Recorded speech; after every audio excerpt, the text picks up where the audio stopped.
It always appears to me that the more important the issue, the less it gets discussed here in the Congress and in the media. More important, less discussion. And today I want to say a few words about one of those issues, and that is the ongoing and unprecedented humanitarian disaster which is taking place in Gaza and which is getting worse every single day. On October 7th, as I think we all know, Hamas went forward with a brutal terrorist attack against Israel, killing 12,000 innocent people, and they took 230 hostages, some 100 of whom are still in captivity. And in my view, as I've said many times, Israel had the right to respond to that attack and go after Hamas. But what Israel did not have the right to do and does not have the right to do is to go to war against the entire Palestinian people, which is exactly what has occurred. Mr. President, when I talk about issues that we in Congress do not fully engage in, discuss, appreciate, what we are talking about is that in Gaza right now, some 30,000 Palestinians have been killed and more than 70,000 have been injured since that war began. This is a country, an area of 2.2 million people. Two-thirds of those who have been killed or injured are women and children. Unbelievably, and I think this is another point that is not discussed very often, 1.7 million Palestinians, 80% of the population, 80% of the population of Gaza have been driven from their homes. So men, women, and children driven from their homes with no safe place to go and no idea as to whether or not they will ever return to their communities. Imagine that for a moment. Little kids, 5 years old, 3 years old, they don't know what's going on. Bombs falling, pushed out of their homes. They don't know where they're going or whether, in fact, they will ever return to their communities. Mr. President, the bombing of Gaza, and again, it must be talked about over and over again, is almost unprecedented in modern history. 70% of the housing units in Gaza have been damaged or destroyed. Let me repeat that. 70% of the housing units in Gaza have been damaged or destroyed. Mr. President, the civilian infrastructure of Gaza has been devastated. There is virtually no electricity. There are few supplies of clean water. There is not one functional hospital for 2.2 million residents of Gaza. There is not enough food, not enough water, not enough fuel, and not enough medicine. And increasingly, for the people of Gaza, there is no hope. Mr. President, this is a horrific reality, and I know here in the Senate we deal with a lot of stuff, but this is a reality that cannot be ignored. It must be dealt with. The catastrophe unfolding in Gaza today, right now, as we speak, is among the worst humanitarian disasters in modern history. And while this body was in recess, we had a 2-week break. While we were safely with our families, the urgency of this crisis only increased. We are truly approaching a point of no return. For months, the United Nations and other aid organizations have warned that the constant bombing and the restrictions on humanitarian aid entering Gaza raise the risk of famine and disease. 2 months ago, the UN warned that the whole population of Gaza was hungry. People were going hungry. And that more than 500,000 people faced the most severe category of food insecurity. That's a fancy terminology for talking about people in desperate need of food. Mr. President, now, today, the worst of those fears are becoming reality. Hundreds of thousands of children in Gaza, beautiful little kids, are starving to death. Last week, the World Food Program reported that nutrition screenings found that 1 in 6 children under the age of 12 in northern Gaza are acutely malnourished, and 3% are experiencing child wasting, a terrible, terrible term that describes the destruction of human life for kids. These children will die without urgent treatment. In other words, if all of the aid in the world came in tomorrow, many hundreds of thousands of children in Gaza have been permanently damaged. Malnutrition in children causes cognitive and emotional distress, physical distress. So let us contemplate that. Let us think about that for a moment. If nothing changes, in the coming weeks, thousands of children in Gaza will begin to die of starvation and easily preventable diseases caused by the lack of food, medicine, and clean drinking water. Was this a natural catastrophe? Was this a storm? Was this an earthquake? No. This is a man-made disaster. Already, some 90% of children under 5 in Gaza have 1 or more infectious diseases, according to the UN, and 70% have had diarrhea in the past 2 weeks due to a lack of clean drinking water. This is an urgent humanitarian crisis. It cannot be ignored. It must be addressed.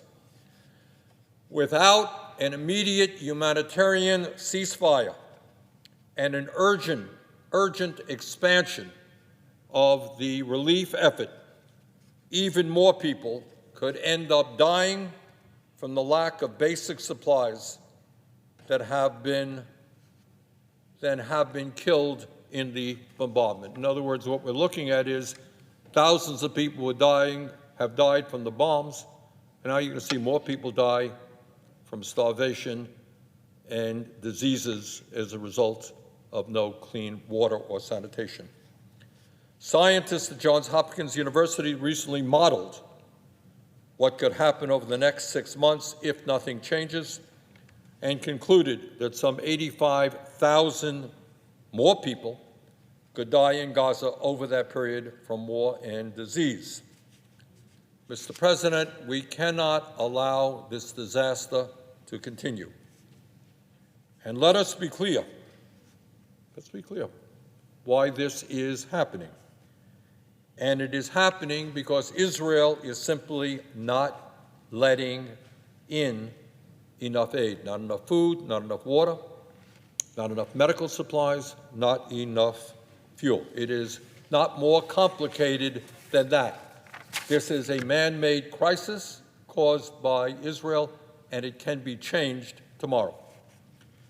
Israeli restrictions on aid entering Gaza mean that only a tiny fraction of the food, water, medicine, and fuel that is needed can get into Gaza. Even then, once aid gets in, Israeli bombing and military activities mean that very little of that aid can reach beyond the immediate area around the Rafah border, Rafah border crossing from Egypt. And what that means is that some of the most desperate areas of Gaza, that in those areas virtually no aid can get through at all. So it's not only that aid is not getting in, what aid is getting in is not going to those locations where it is needed the most. Mr. President, even more distressing, aid convoys have been turned back or fired upon even after previously clearing their route with the Israeli military. In other words, the aid people tell the Israeli military where they are going, and the result of that is they, in fact, get bombed. Bottom line, despite the urgency of this crisis and the growing starvation of the people of Gaza, humanitarian access has actually gotten worse in recent weeks. About 80 trucks per day have gotten into Gaza over the last 3 weeks, down by roughly 40% from earlier periods. Before the war, before the homelessness, and before the starvation, some 500 trucks per day delivered basic necessities into Gaza. Almost all aid deliveries to northern Gaza have been suspended. The Israeli government has rejected most requests for access to the north, and the situation has become too dangerous for aid to be safely delivered.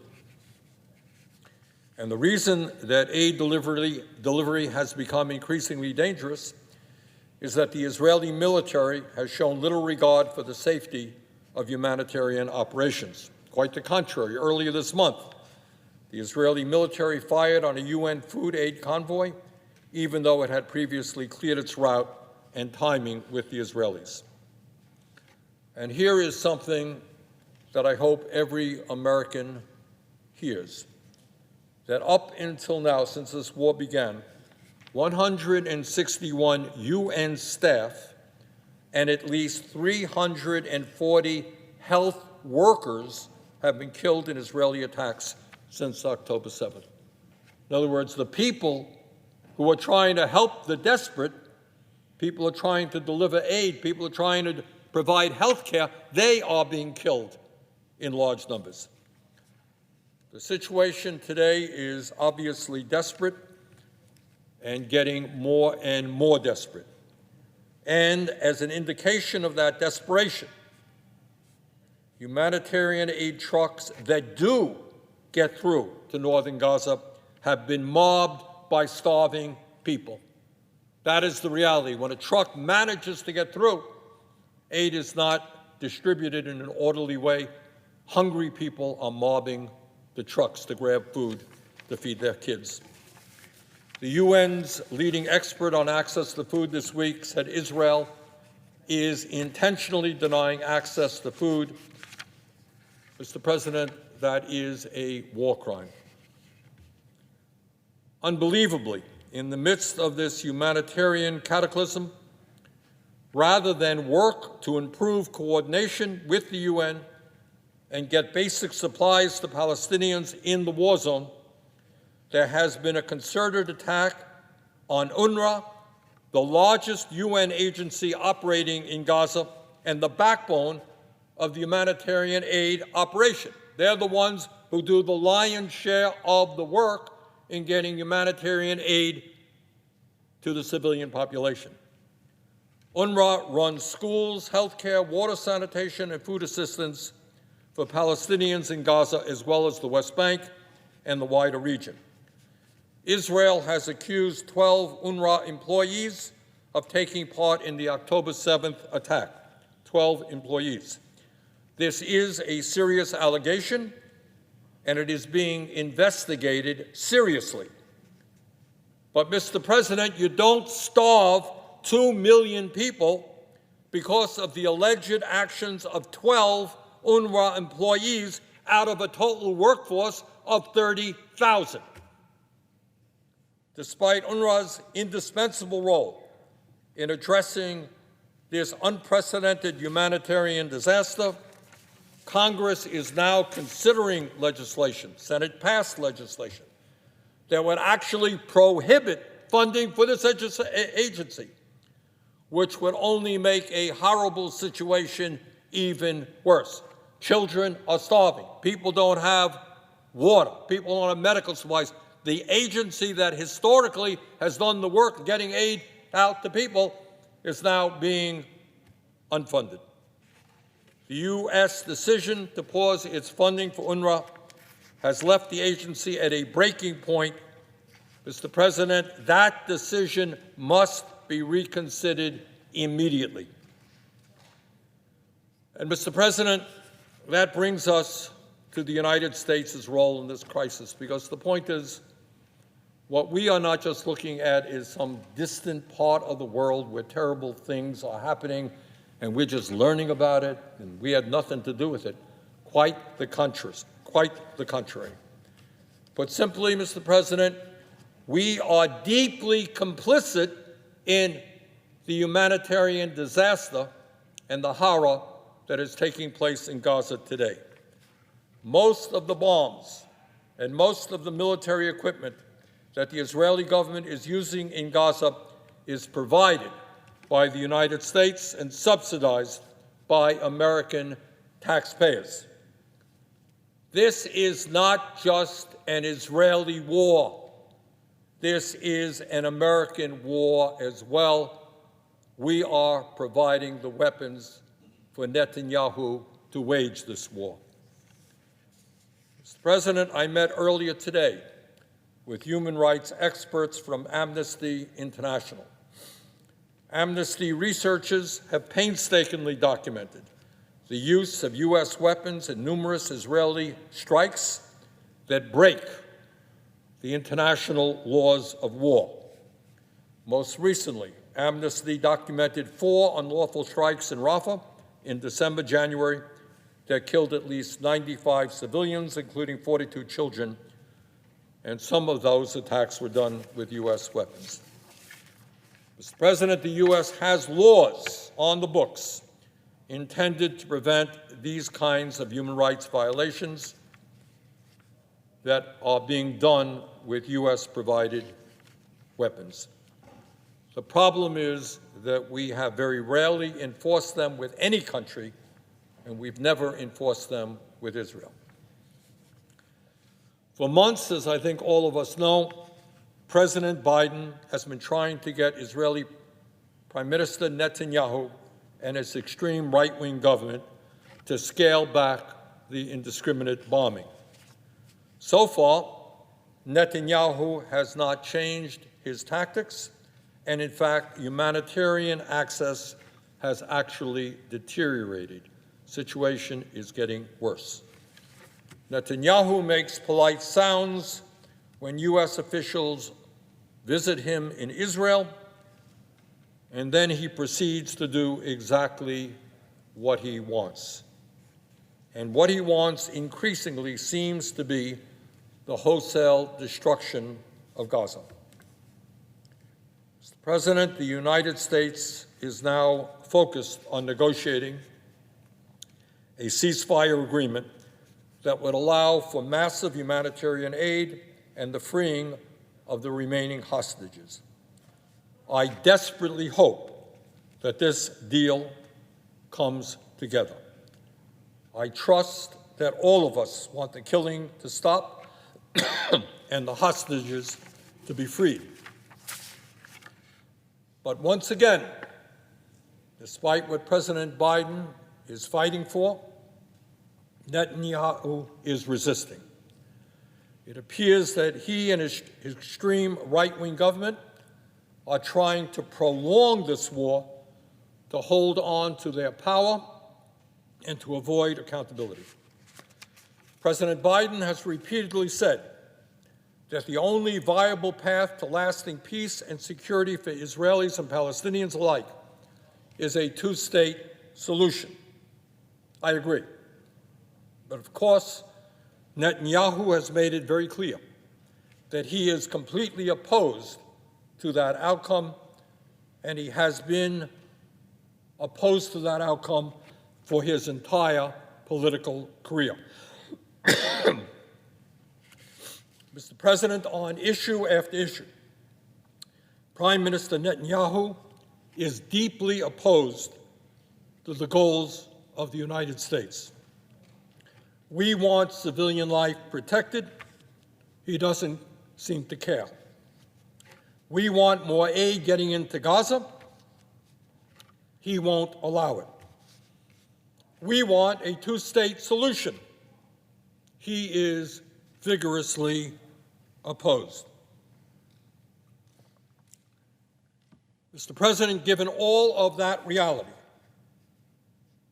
given the fact that at every aspect of this crisis, Netanyahu disagrees with what the United States government wants to see happen, it is beyond comprehension as to why the United States is preparing to send another $10 billion in unrestricted military aid so that Netanyahu can continue the murderous campaign that we oppose. Enough is enough. The United States cannot continue to be complicit in Netanyahu's war crimes. No more military aid for Israel. Whether Netanyahu likes it or not, the United States must continue working toward an urgent humanitarian ceasefire to allow for the release of the hostages and massive influx of humanitarian aid.